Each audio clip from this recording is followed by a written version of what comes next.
de Taubaté. Então, a ideia é que a gente tenha uma aula toda segunda-feira, às 11 horas. A gente vai focar em hemodinâmica aqui no Hospital de Taubaté e vai ter um pouco de sepsis, mas provavelmente mais hemodinâmica, tá? Então, essa primeira aula é com a Ana Aragão, nossa residente que começou agora. É um artigo, tá, que tem a presença do Javier Monet, do Jean-Louis Pegu, que são dois expoentes aí na hemodinâmica mundial, são médicos excelentes, pesquisadores dessa área de hemodinâmica. Então, cabe a Ana falar um artigo de revisão, tá, sobre vasopressores no choque séptico. Então, quando, né, como e quanto, né? Então, quanto, como e quando a gente deve no choque séptico. Tá? Vou deixar a palavra para a Ana, então, aí depois a gente tem alguns comentários. Bom dia para todo mundo, eu sou Ana Carolina, sou R1 de Medicina Intensiva do CEPET, e hoje a gente vai dar aula de vasopressor como o Dr. Rafael comentou.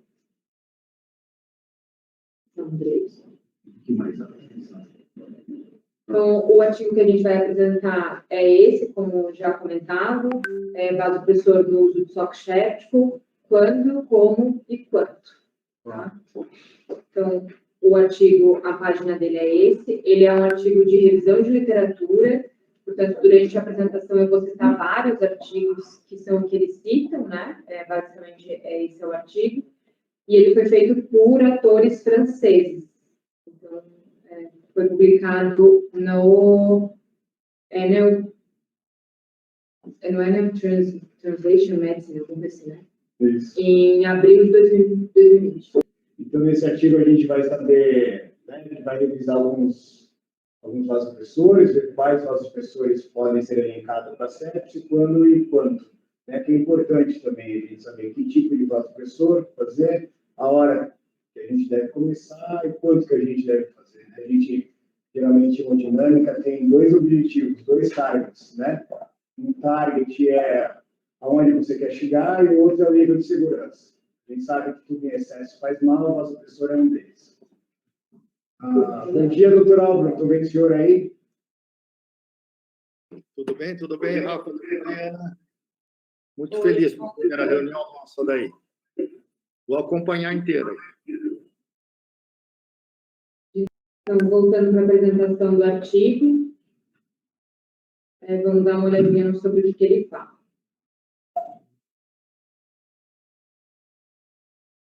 Então, na introdução, ele coloca, na verdade, que o choque séptico ele é responsável por 30% a 40% de todas as mortes intra-hospitalares. Por isso, a indicação da gente ter bastante visão de como tratá-lo, porque ele é uma causa grande de morte. O primeiro tratamento vai ser a hipotensão do choque séptico gerado por hipovolemia, com a administração de fluido. E o segundo tratamento, que é justamente o que o artigo fala, é como tratar a hipotensão causada pela vasodilatação sistêmica do choque séptico. Então, a gente vai tratar com o uso de vasopressor, que a gente tem vários tipos de medicação e a gente vai ver aos pouquinhos de cada. E eles têm como objetivo principal corrigir o tônus vascular e melhorar a perfusão orgânica, que é justamente como que a gente vai fazer com que a pressão do paciente chocado chegue o mais perto possível da pressão fisiológica dele não chocado, para conseguir perfundir todos os órgãos do paciente. O objetivo principal do artigo foi elucidar todas as controvérsias dos vasopressores. Então, qual dose, quando começar, quando associar outro, quando que começa a administração de volume, quando começa o vasopressor. Então, esse foi o objetivo do artigo. Eles fazem uma revisão com mais ou menos 77 artigos, que é o que tem na referência, e eles vão citando um por vez para tentar chegar a respostas que, às vezes, fica muito complicado para a gente. Então, a gente vai começar com qual vasopressor a gente vai usar nos pacientes, e eu vou explicar um pouquinho de cada vasopressor.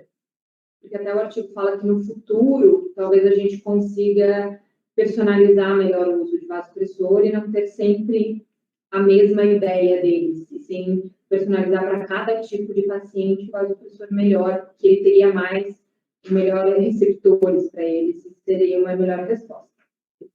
Estou começando pela noradrenalina, que é a nossa mais usada, e não é a mais usada à toa, ela é uma primeira linha, já é publicada no Surviving Sepsis Campaign, já é publicado, já é bem regularizado como a primeira droga. Então, ela age por receptor alfa-1 e beta-1, são os dois receptores adrenérgicos, que têm como alvo a ação da catecolamina, aumentando a resposta simpática, né? Então, isso significa que o paciente vai ter midríase, vai ter uma vasoconstrição de pele, vai ter uma vasoconstrição na mucosa e nas vísceras, e vai ter uma contração do esfíncter anal e da bexiga urinária, que são consequências do estímulo de alfa-1 e são consequências de uma resposta simpática. Tá? Então, ela faz uma contração de todas essas musculaturas.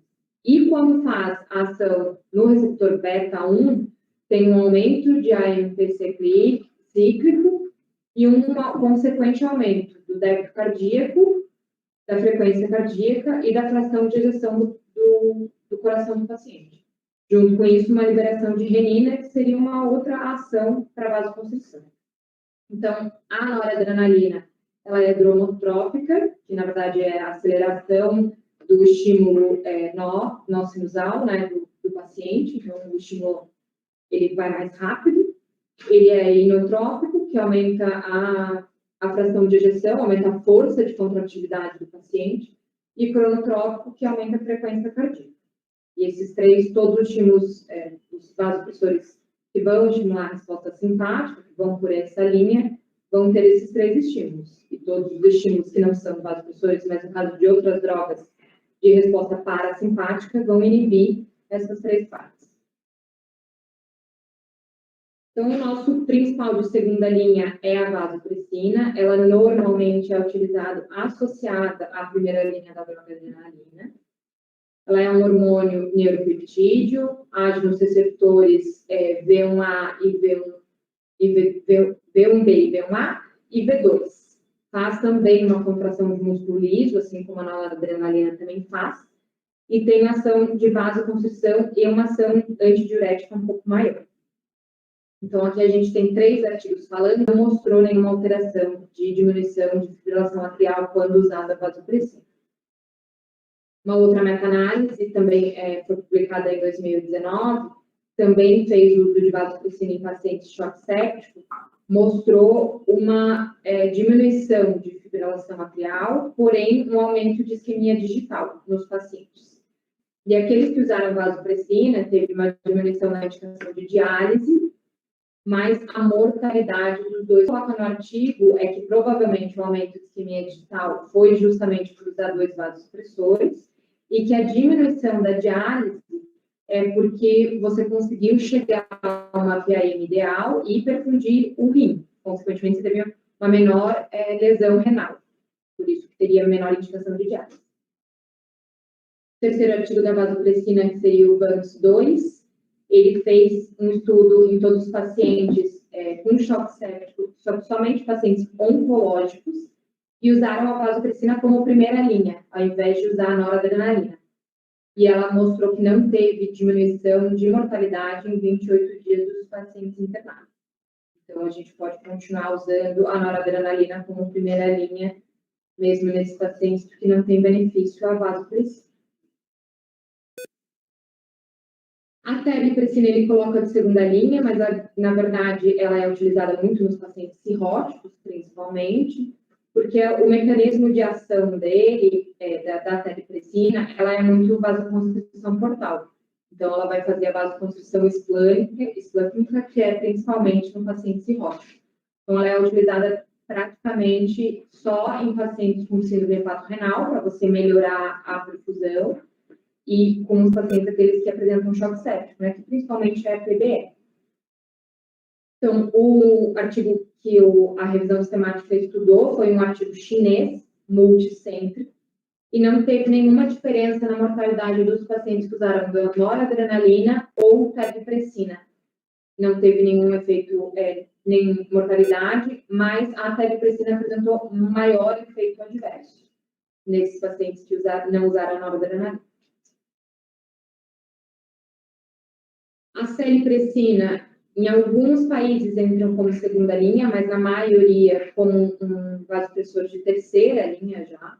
Então, é utilizado mais em choque séptico refratário a noradrenalina e vasopressina.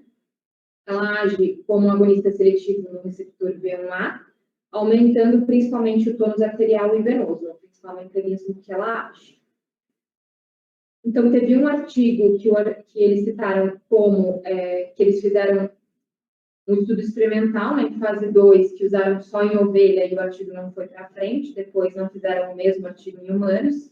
E quando utilizado a celipressina em 46 ovelhas adultas, na qual eles induziram feniculite fecal nesses animais, e depois fizeram a melhora hemodinâmica da sepse com celipressina.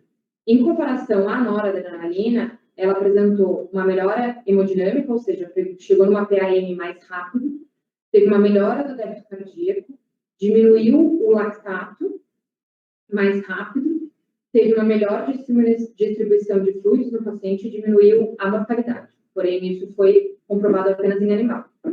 Quando a gente pega um artigo que foi feito em humanos, foi randomizado, feito em 868 pacientes, você usando a noradrenalina mais celipressina ou noradrenalina mais placebo, os dois grupos não teve diferença do tempo livre de droga vasoativa e nem diferença da saída de ventilação mecânica em 30 dias. Então, não apresentou nenhum benefício usar a celipressina ou usar o placebo. A gente não teve o mesmo dado que a gente teve com animais.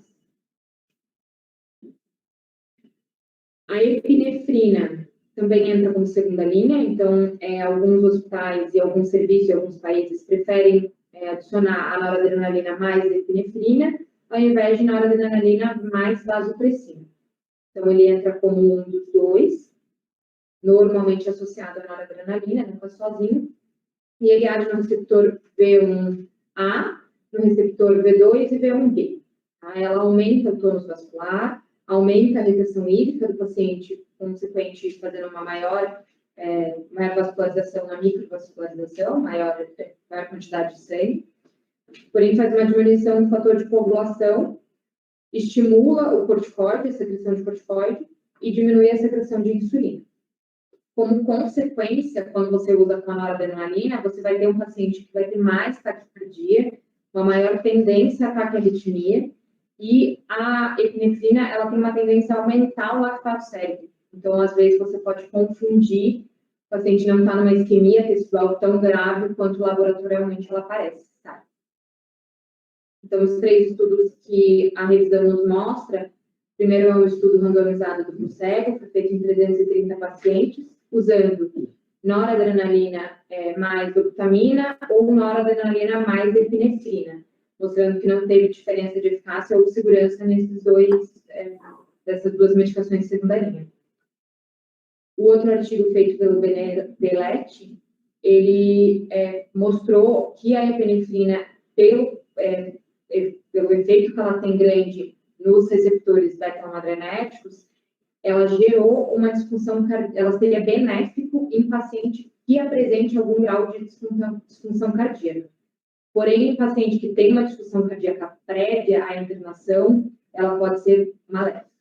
Então, isso foi mostrado também pelo estudo CardShock, mostrou que em paciente que tem choque séptico e também um choque cardiogênico, você utilizando a epinefrina tem uma maior mortalidade nesses pacientes. A angiotensina 2, ela é utilizada principalmente naqueles pacientes que fazem o uso de noradrenalina, não chegam a PAM-alvo, vão para vasopressina ou para epinefrina e ainda não chegam no PAM-alvo, então a gente adicionaria uma angiotensina 2. Ela é um vasoconstritor que age principalmente no sistema renina-angiotensina-aldosterona. Então, quando você tem uma PAM baixa, o rim libera a renina chega nos alvéolos, né, já como na parte fisiológica, já como angiotensina, depois pela enzima conversora de angiotensina vai para a angiotensina 2, que ela faz a liberação de angiotensina 2 no organismo e faz a vasoconstrição da arteríola aferente no rim. E ela também faz uma liberação de aldosterona pela suprarrenal. Então, com isso, melhora o tônus vascular e melhora a reabsorção de aldosterona, melhorando também a PA da paciente. Então, os dois estudos que fizeram estudo com a angiotensina 2 para comprovar uma melhora, coloca que aumenta a pressão arterial no choque séptico, que é aquele que não teve resposta a altas doses de noradrenalina e de mais algum outro vasopressor convencional. Porém, ele não tem uma melhor sobrevida do paciente. E que ele coloca isso? Ele coloca que talvez o paciente que chegue nesse nível de choque séptico seja um paciente muito grave. Então, não necessariamente é a angiotensina a vilã do paciente não ter melhora de sobrevida, e sim o grau do choque do paciente. E que os pacientes, quando eles chegam com um uso de noradrenalina abaixo de 5 nanogramas por quilo por minuto, ele começa, quando é abaixo, ele não tem ainda uma insuficiência de angiotensina 2, porém, quando é acima, ele começa a ter uma insuficiência, consequentemente, menor receptor, e talvez a gente comece a angiotensina 2 mais tardio. Com isso, o paciente tem menores receptores para a angiotensina e você não reverte o choque do jeito que você poderia reverter, segundo esse artigo, se você começasse a 5 nanogramas. E não em 1 micrograma, quando é normalmente começado. O outro estudo coloca que foi feito não só em choque séptico, mas que a angiotensina 2 ela teria um benefício em qualquer outro tipo de choque nos pacientes. A dopamina é um vasopressor que vai ser o último que a gente vai falar, e ela era utilizada como primeira linha no passado, podia ser usado ou a dopamina ou a noradrenalina, porém, ao longo do tempo, foi evidenciado que tem uma maior taquiarritmia e uma maior mortalidade quando essa medicação é utilizada como primeira linha. Ela faz um aumento da contratividade cardíaca, um aumento do tônus vascular, faz uma vasodilatação renal e mesentérica. Hoje em dia, ela é mais utilizada naquele paciente que tem choque séptico em bradicardia. Em outros pacientes, ainda é duvidoso a indicação. Como foi bastante coisa, só para a gente dar um resumo bem simples do que foi falado até agora. Então, a noradrenalina é a nossa droga de primeira linha. Vasopressina e epinefrina seriam as nossas drogas principais como segunda linha. A dopamina deve ser evitada nos pacientes, a não ser aqueles que têm a bradicardia. E a angiotensina 2 seria uma alternativa em choques refratários à noradrenalina mais vasopressina ou noradrenalina mais epinefrina. Agora, quando que a gente vai começar esse vasopressor? Então, é basicamente unânime em todos os artigos que a gente deveria começar o vasopressor logo no início do que a gente está tratando o choque. Então, ali eles colocam que durante a primeira hora a reposição do fluido não é o suficiente, a gente já deve começar a ressuscitação com vasopressina. Um artigo feito com experts europeus, eles fizeram na verdade, um questionário com 17 perguntas em 839 médicos, e para ver qual é a conduta deles, se eles já aderem o Sepsis Survival Campaign ou não, e eles colocam como utilizam o vasopressor antes de completar a ressuscitação por fluidos. Então, eles não esperam você hidratar o paciente, ele não responder, e daí você começar o vasopressor. Na Europa, principalmente, é utilizado antes já o vasopressor. Então, quais são as 5 argumentações para a gente ter um vasopressor o quanto antes melhor? A primeira argumentação é que você corrige a hipotensão mais rapidamente. Então, eles mostram que quanto mais grave a hipotensão, quanto mais tempo dura essa hipotensão, ela tem uma definição de pior prognóstico. Outro artigo do Collum e Hidalgo e companheiros, ele coloca que a PAM de 65, que seria uma das ideais, ele coloca que a PAM é atingida mais rapidamente se você faz o uso de vasopressor nas primeiras 6 horas do choque séptico. E outro artigo que também vai nessa linha é que a PAM com 65 ela é atingida mais rápida se você faz junto com a reposição de fluidos do que após a falha de 30 ml por quilo. Então, se você começa o vasopressor antes de ver que a ressuscitação não foi o suficiente, você tem um menor tempo de hipotensão. A segunda argumentação é que você, com o vasopressor, você melhora o débito cardíaco, com o aumento da pré-carga e a diminuição da dependência da pré-carga, porque você tem um aumento da contratividade, da força de contratividade cardíaca, você tem um aumento da pressão de enchimento capilar, você tem uma redistribuição sanguínea melhor, que ajuda a regulação do paciente, e você tem uma maior contratividade cardíaca. Então, nesse estudo, que na verdade foi observacional e foi prospectivo, ele mostrou que quando você tem o uso precoce de droga vasoativa, você tem uma melhor fração de exerção ventricular. Eles fizeram um estudo através de ecodoppler, tá? Então, eles foram vendo conforme eles vão começando e faziam um ecodoppler do paciente para ver como estava a fração de ejeção e a força do coração. Então, você melhora a perfusão da coronária, porque a droga vasoativa aumenta a pressão diastólica. Você melhorando a perfusão venosa do próprio coração, você melhora a função dele. Então, você melhoraria essa parte. E como você tem um estímulo dos receptores beta-1, que são dos cardiomiócitos, você tem você começa com ele na droga vasoativa antes dos receptores estarem com down regulation. Então, você tem um estímulo melhor quando começa a droga vasoativa antes. Terceira argumentação é porque você aumenta a microcirculação do paciente, melhorando a perfusão e a pressão nos órgãos. Então, isso foi baseado nesse estudo prospectivo observacional, que foi feito com oxímetro. Ele viu que quando você aumenta a PAM de 54 para 77 dos pacientes, a oxigenação muscular melhora. Então, você teria que começar antes, não deixar a PAM ficar muito tempo abaixo de 77. É o que esse artigo diz. A quarta argumentação é que você diminui a sobrecarga de fluido, então você diminui o balanço positivo, que já é bem visto desde 2014, que tem ali um artigo retrospectivo, que o balanço positivo ele tem um pior prognóstico. E isso já é bem visto, já faz mais de 6 anos que a gente sabe disso. Então, você não deixando a reposição volêmica falhar para depois começar a droga vasoativa, você não deixa ter o paciente um balanço positivo. E a última argumentação, que é a quinta, é que você tem uma melhora de desfecho clínico naquele paciente que começa a droga vasoativa mais cedo. Então, isso a gente tem 2 artigos que protegem. O primeiro, que é a droga vasoativa precoce, junto com a prova de volume, quando eles fizeram um artigo randomizado em um grupo, fazendo a prova de volume, fazendo a droga vasoativa nos primeiros 25 minutos, e o segundo grupo, com a droga vasoativa, após a parada de resposta aos fluidos, a mais ou menos 2 horas após o início, você apresentou uma diferença de mortalidade. O primeiro grupo teve uma menor mortalidade em relação ao segundo.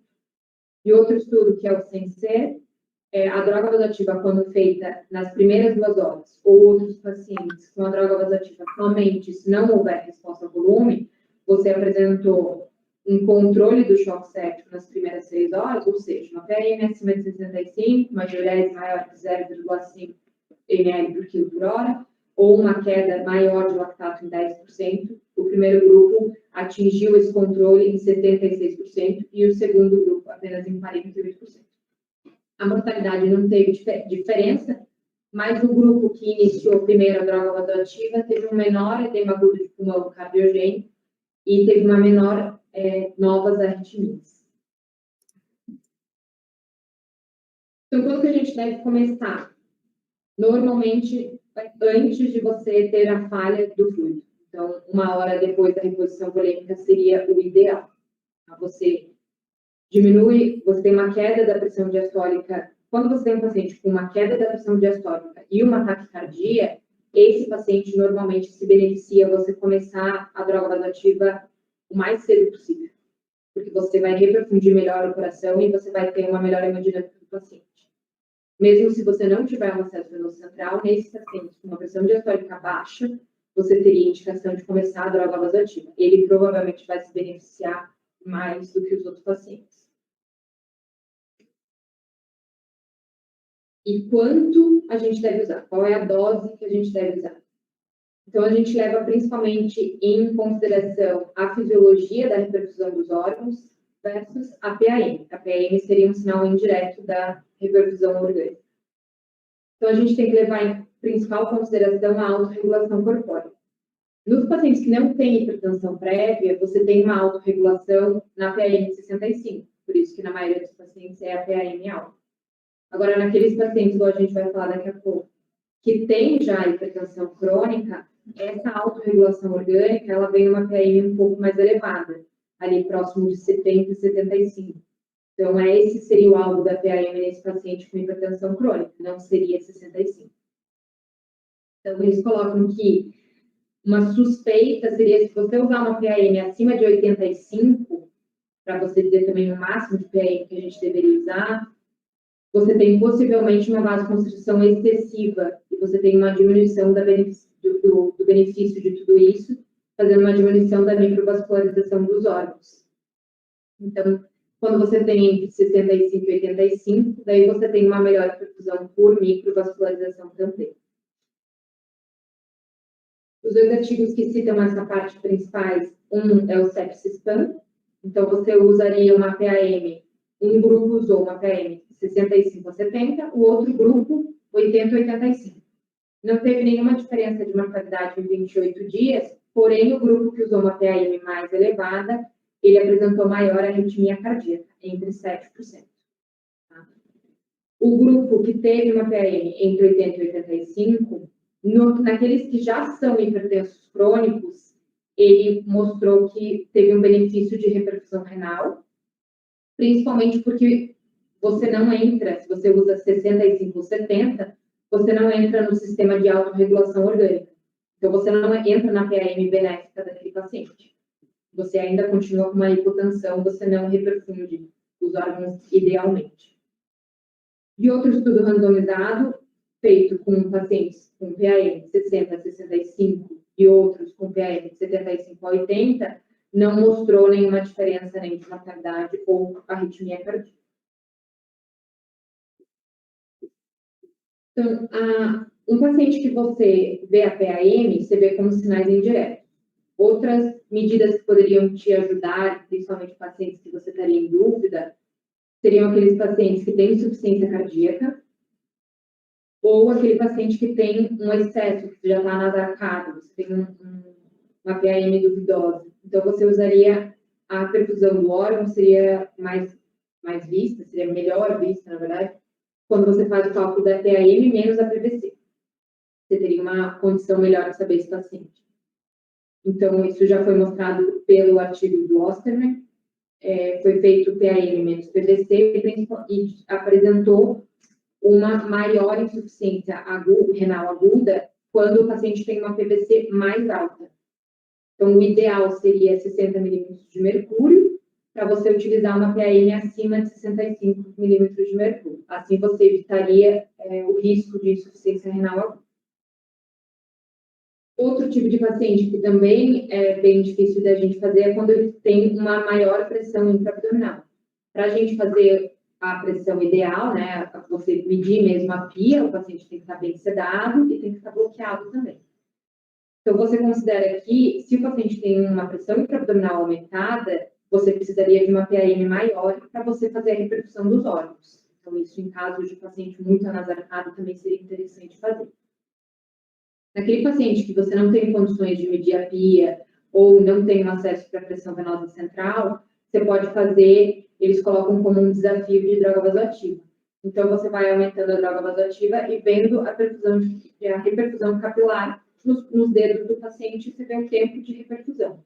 Quando o tempo começa a ficar um pouco mais prolongado, talvez seja um excesso de droga vasoativa, você está fazendo um dano, uma isquemia digital nesse paciente.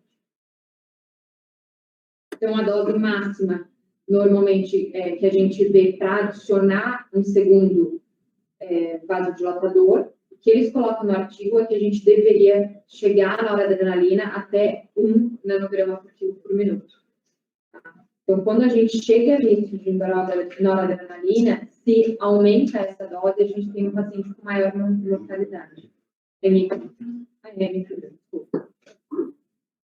Então, você aumenta a mortalidade porque você compromete o sistema imune do paciente, possibilitando maior infecção bacteriana, e você tem uma maior injúria do miocárdio por estresse oxidativo, porque você vai fazer uma taquicardia nesse paciente como efeito colateral da noradrenalina. Então, no estudo retrospectivo mostrado nessa revisão sistemática, quando você tem uma noradrenalina acima de 1 micrograma, você tem aumento da mortalidade em 40% dos pacientes após 21 dias de uso de dose maior que 1 micrograma, quando você usa isso por mais de 1 hora. Então, você tem maior necrose digital e você tem uma maior necrose de membro, mostrando 12% dos pacientes, alguns levando até a amputação. Então, não seria interessante você, como dose máxima da noradrenalina, seria 1 micrograma por quilo por minuto. Além disso, você só traz malefício para o paciente. Você só aceitaria doses maiores quando você não tem acesso a nenhum outro vasodilatador. Então, você seria mais benéfico, né? Aumenta mesmo a nora. Caso contrário, você iniciaria a vasopressina. E em choque refratário ao vasopressina também ainda é questionado doses baixas de corticoide. Você fazer esse paciente. Então, aqui eles colocam ainda voltando no tempo de administração, quando que você começaria a noradrenalina, que se você começa mais tardio ou uma administração mais precoce, você diminui a dose da noradrenalina nas primeiras 24 horas e você tem no tempo total de uso de droga, se você começa mais recente, você tem um menor tempo de uso. Na associação da noradrenalina, eles colocam como vasopressina e depois a angiotensina 2, você minimiza os efeitos adversos de cada vasopressor, caso você use uma menor dose de cada um. E ele coloca, como já dito lá no começo, no futuro do vasopressor, se espera que você comece a particularizar de paciente para paciente. Não seja uma regra, como ele diz, de noradrenalina, mais vasopressina ou epinefrina, dose máxima, dose mínima. Então, você ter noção dos biomarcadores e receptores ideais de cada paciente e particularizar cada vasopressor.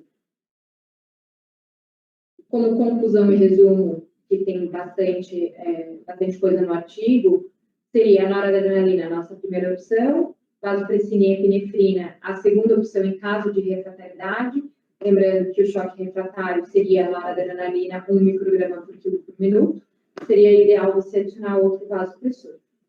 Administração precoce de noradrenalina, atingindo uma PAM mais rápido e uma menor quantidade de fluido nesses pacientes com choque séptico.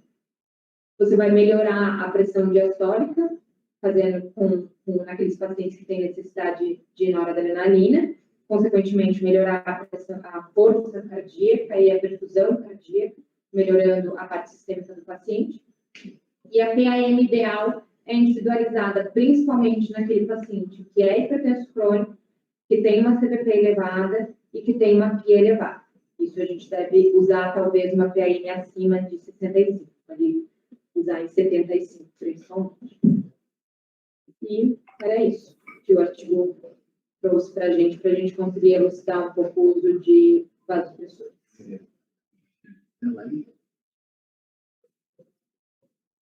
Bom, queria agradecer a Ana aqui, a aula foi excelente. Queria que você, Ana, só quando você falou da epinefrina, você acabou falando de canal B, né?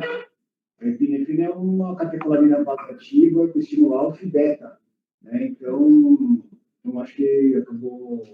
Tinha a tabelinha no artigo, acho que escreveu. Então, só para que todos... Não, acho que só para que todos tenham em mente, né, que epinefrina é uma catecolamina vasoativa, adrenalina, né, de canal alfa e beta, e ela atua muito bem tanto no volume. Eu acho que descompartilhou a tela. Não descompartilhou.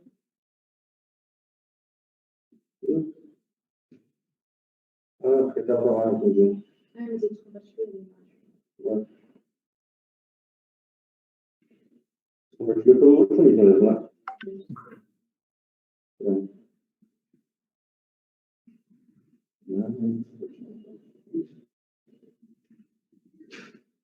Eu vou colocar no canal B aí só para não confundir.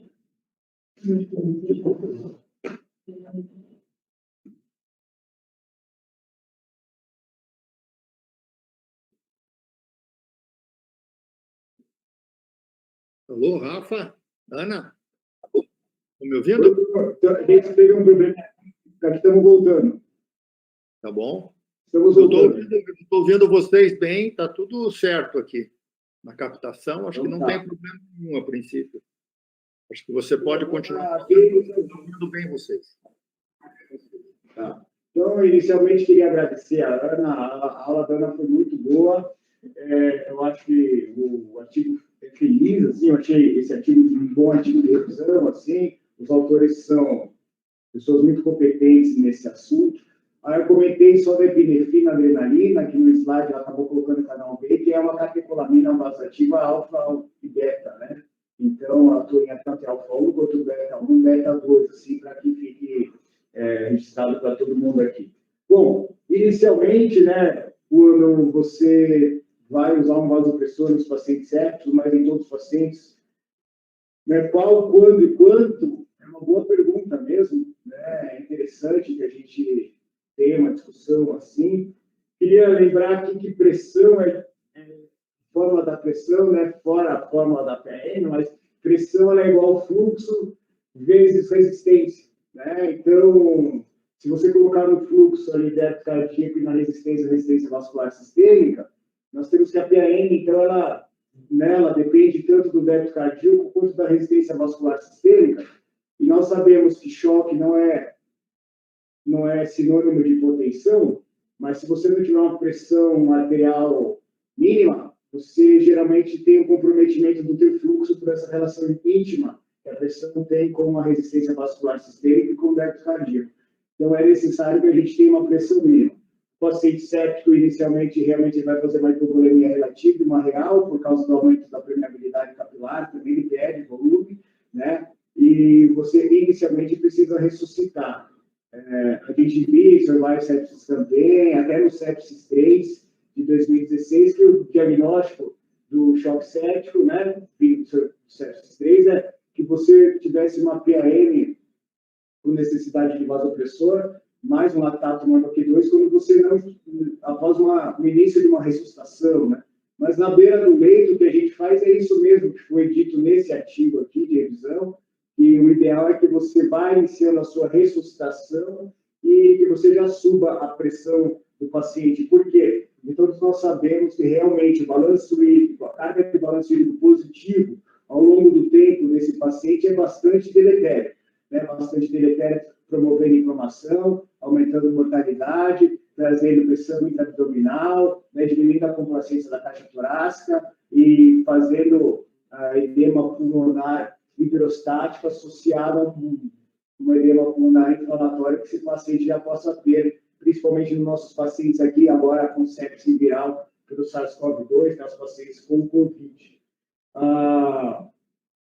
Personalizar o vasopressor para o paciente séptico, eu acho que a gente vai personalizar mais quando começar e, na verdade, a dose, né, para você personalizar um pouco a PRM. Acho que, por enquanto, está bem definido que a noradrenalina é o melhor vasopressor para a gente começar nessa coxa de pacientes sépticos. Ela comentou o trabalho do Daniel Debaquet, que saiu no New England, né, o sepsis PAM.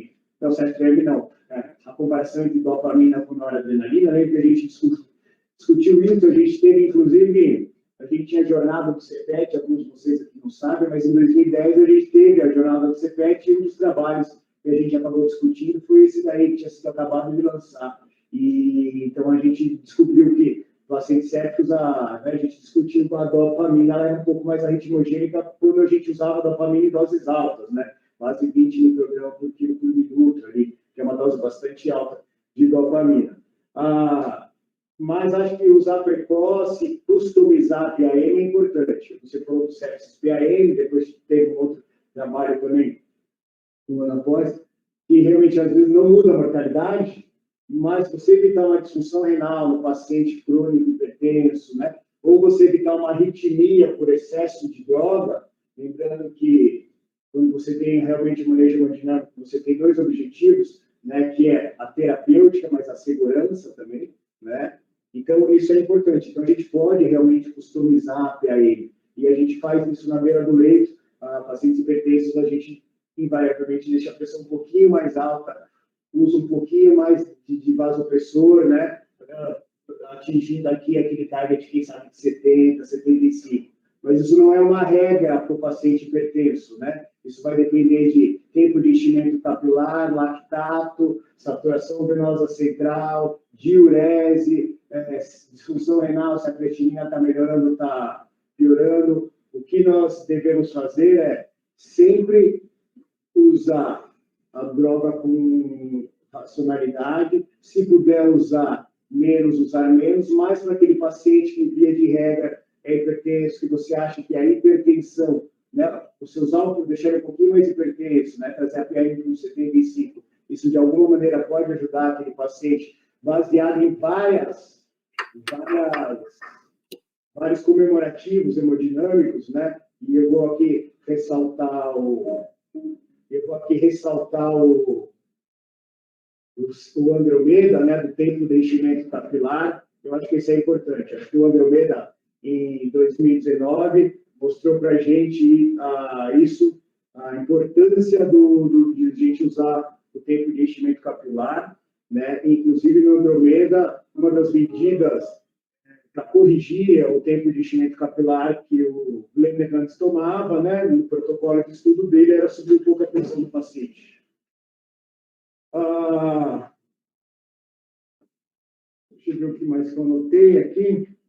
Acho que realmente a epinefrina e a vasopressina, elas ficam como droga de resgate, assim como vai ser a angiotensina 2, quando a gente tiver amplamente aqui no mercado. Tivemos um estudo em 2010, 2008, que foi o VAST do Russell, que realmente mostrou isso para a gente, que a vasopressina é uma boa droga de resgate, não muda a mortalidade se você começar a tratar o paciente séptico com vasopressina, foi uma dúvida que a gente já tinha no passado, então ela ficou com uma droga de resgate. Acho que é importante também o comentário da Ana, que a gente não deve chegar no esgotamento terapêutico de uma droga para associar a outra, né? Então, assim, via de regra, se você tem uma noradrenalina em torno de meio micrograma por quilo por minuto, já é interessante que a gente associe uma droga. E a vasopressina, por ela não ser uma catecolamina e atuar em um estímulo diferente, né? Canal V1, V2, então, né, principalmente o V1, que é o vasoconstritor, é importante a associação da vasopressina. Lembrar que a vasopressina em doses altas, né, acima de 0,04, ela faz uma vasoconstrição muito potente, então ela pode, inclusive, interferir com o débito cardíaco. Então, não tem uma receita de bolo, né? Eu acho que o paciente crítico não tem uma receita de bolo. Nós estamos falando aqui de hemodinâmica, mas a gente pode extrapolar para qualquer medida que você for tomar para o paciente crítico na beira do leito. O que importa mesmo é a avaliação contínua, a monitorização, avaliar a resposta à tua conduta, né? E só assim você vai ter um refinamento do paciente. Naturalmente, a gente começa a tratar esse paciente de uma maneira protocolar, depois a gente vai refinando na beira do leito, caso a caso. Acho que é isso que eu tinha. E só para deixar claro que a gente sempre cita em artigos de revisão de droga vasoativa a teripressina, a celepressina, mas realmente são drogas que, apesar de serem citadas sempre nesses artigos de revisão, elas realmente ficam mais para vasoconstrição esplâncnica, né? A gente usa mais nessa coisa de pacientes hepatopatas. Acho que era isso que eu tinha para falar. Doutor, o senhor tem alguma coisa para dizer? Não, acho que novo, nada. Acho que o assunto foi muito bem coberto, comentado por você. Queria ressaltar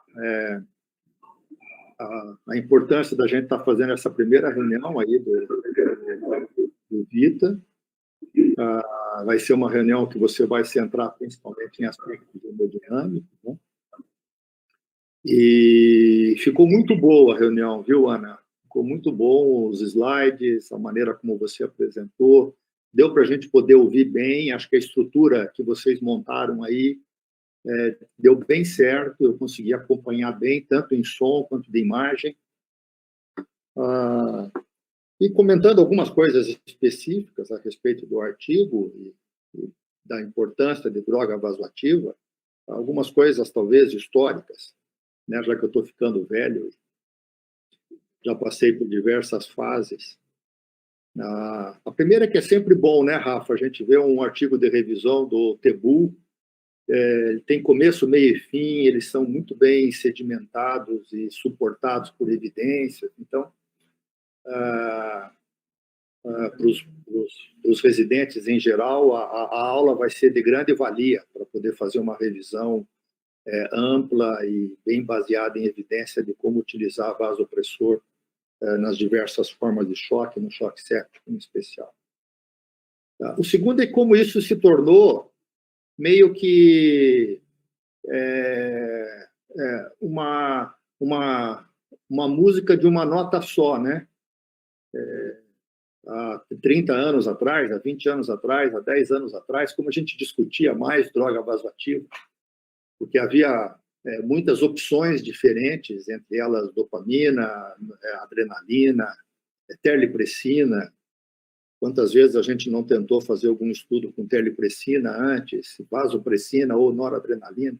Mas isso acabou, pelos diversos estudos, acabou resultando de que a droga de eleição para se iniciar um choque de qualquer natureza, mesmo choque hipovolêmico, choque cardiogênico, é a noradrenalina.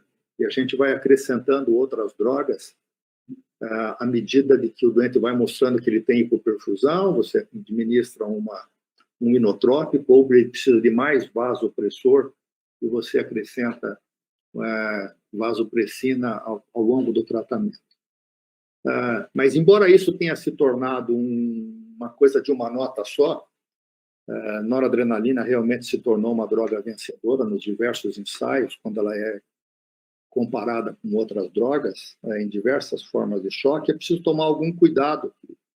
Quero compartilhar isso com vocês e ver se vocês também concordam. Primeiro, ela não é uma droga testada exaustivamente em outras formas de choque, né?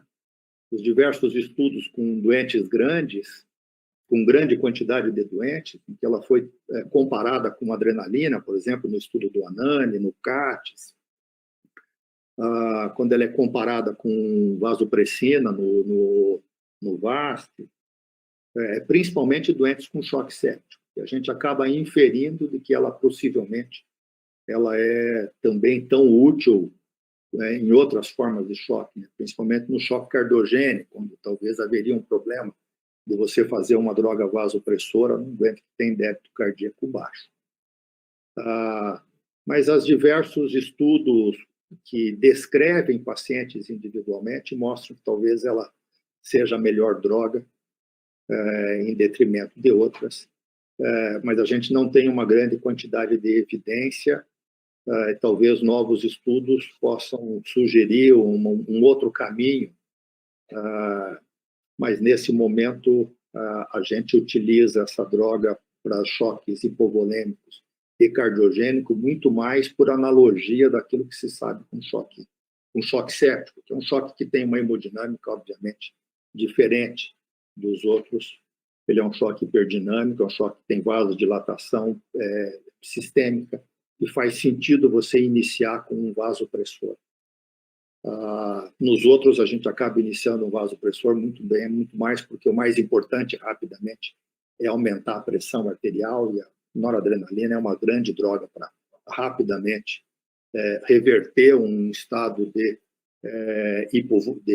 hipotensão arterial com hipoperfusão e resgatar a microcirculação, aumentando a pressão arterial o mais rápido possível.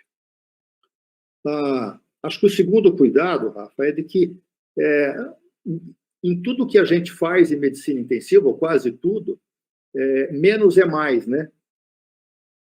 Então é engraçado como a gente diminuiu a quantidade de reposição de volume, diminuiu sedação, diminuiu ventilação mecânica, diminuiu antibiótico, diminuiu um monte de coisas.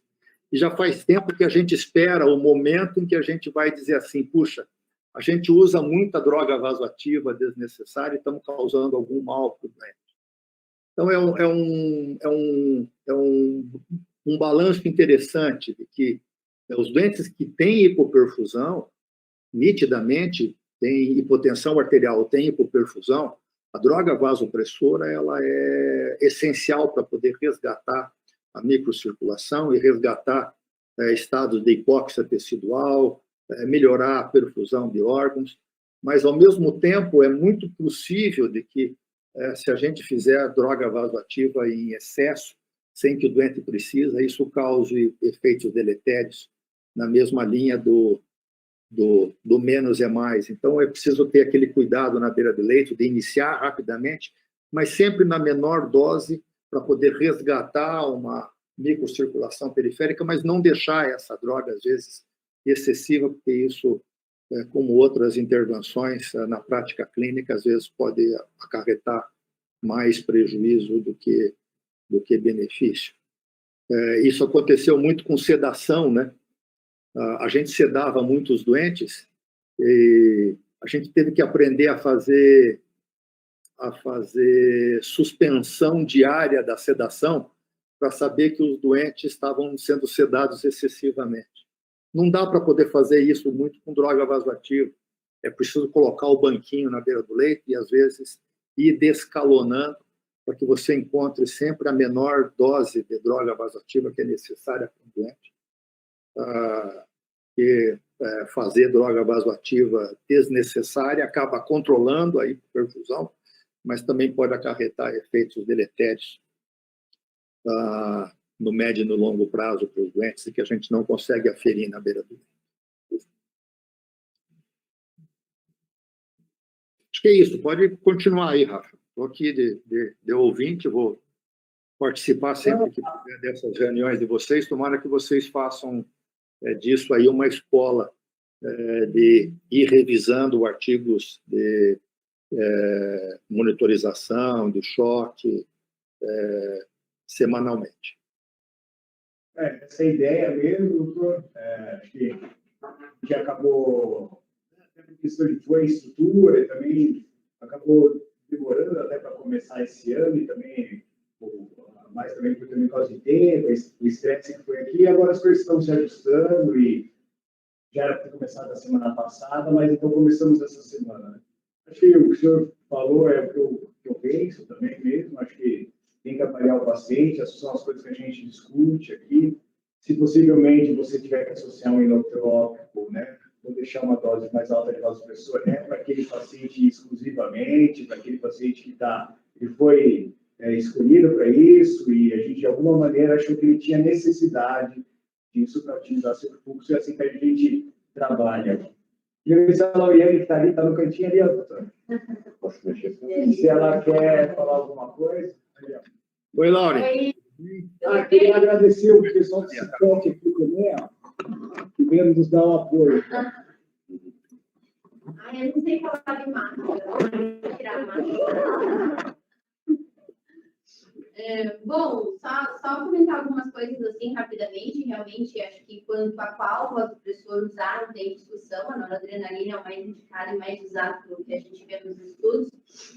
Em relação a quando começar, também acho que ficou bem claro que o início precoce é mais vantajoso, porque a gente também acaba fazendo a vasoconstrição tanto venosa, aumentando a pré-carga, e isso melhora também a parte polêmica do paciente. Mas uma coisa que eu estava pensando em relação ao malefício de começar esse vasopressor precocemente, porque a gente vai estar fazendo uma vasoconstrição e o principal órgão que poderia sofrer com isso, o órgão que mais sofre com a vasoconstrição, poderia ser o trato gastrointestinal, né? Então, a gente poderia, talvez, aumentar o risco de estase, de HDA, enfim, mas pelos trabalhos, o CENSER, que foi um estudo randomizado com um N grande de pacientes, não mostrou aumento de tanto arterial, de alguma disfunção trato gastrointestinal nesses pacientes que usaram o vasopressor precocemente. Ele não mostrou melhora na mortalidade, porque acredito que a mortalidade não está relacionada só com a parte perfusional, né? Quando a gente está falando de sepse, a gente tem que lembrar que a gente tem que tratar o foco certo, o antibiótico certo, enfim, então acho que a mortalidade está muito relacionada a várias outras coisas, talvez por isso que não tenha mostrado diferença de mortalidade. Então, por isso que o desfecho primário desse artigo que ela citou foi avaliar algo de PAM, de perfusão tecidual, realmente, o que a gente viu que mostrou benefício. E em relação a associar o vasopressor, a gente associa bem mais precoce do que ele fala ali, né? Não faz sentido você associar o outro depois que você já esgotou está com uma dose tão alta de noradrenalina. Uma coisa que eu sempre fiquei em dúvida e que eu nunca usei, pelo que eu vi em alguns artigos, não mostra também benefício, porque eu acho que já é uma opção, quando a gente já está num choque extremamente refratário, é o azul de metileno. Pessoalmente, eu nunca usei, nunca vi usar e também não sei se tem benefício. Talvez não tenha benefício porque o paciente já está vasoconstrito com várias outras drogas e talvez, né, associar o de metileno, acho que não vai trazer benefício nenhum. Acho que era isso. Acho que a discussão do azul de metileno já foi, né? Já não se mostrou ser eficaz. Não sei se o senhor concorda, doutor. A gente já discutiu quando era residente. Que essa preocupação, as duas preocupações da Laura são importantes. Elas foram vencidas ao longo do tempo, sabe, Laura? Há uns 15 anos atrás, a gente falava muito que você fazer uma reposição de volume de droga vasoativa visando uma ressuscitação da circulação esplâncnica era fundamental. E aí começou a aparecer várias tentativas de a gente poder medir quão bem perfundido a circulação esplâncnica estava, principalmente a tonometria gástrica.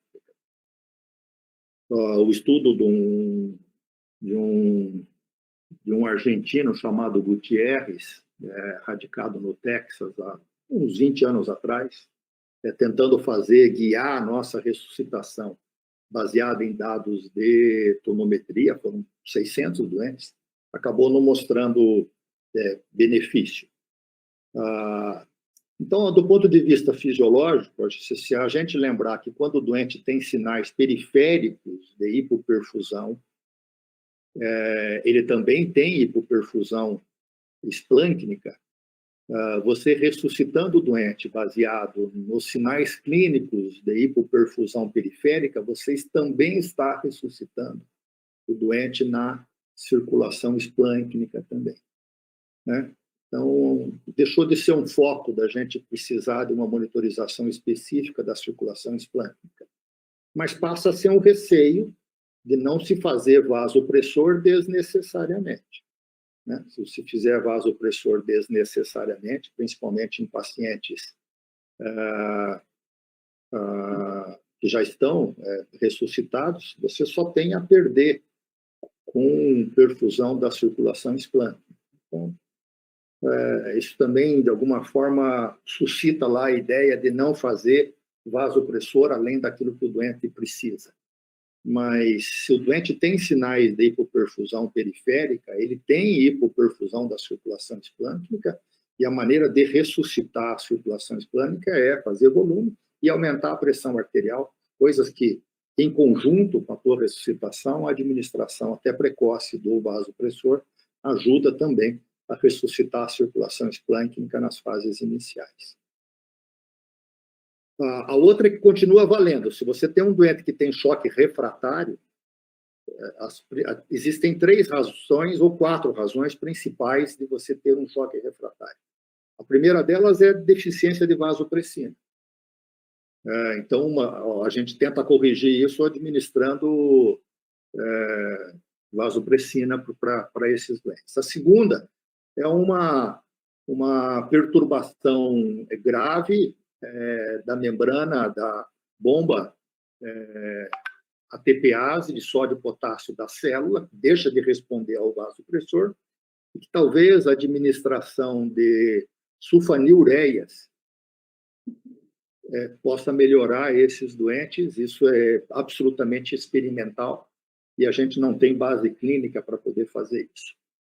A terceira é quantidade muito grande de óxido nítrico secretado na periferia e vasodilatação obrigatória, que poderia ser experimentalmente corrigida com azul de metileno, mas vários estudos anedóticos sugeriam que ele pudesse ser benéfico, e o estudo que começou a ser feito randomizado parou na metade, porque os doentes estavam morrendo mais com azul de metileno. Então, concordo com o Rafa, tiramos isso da cabeça, né? A quarta razão é de que os doentes que estão se tornando refratários provavelmente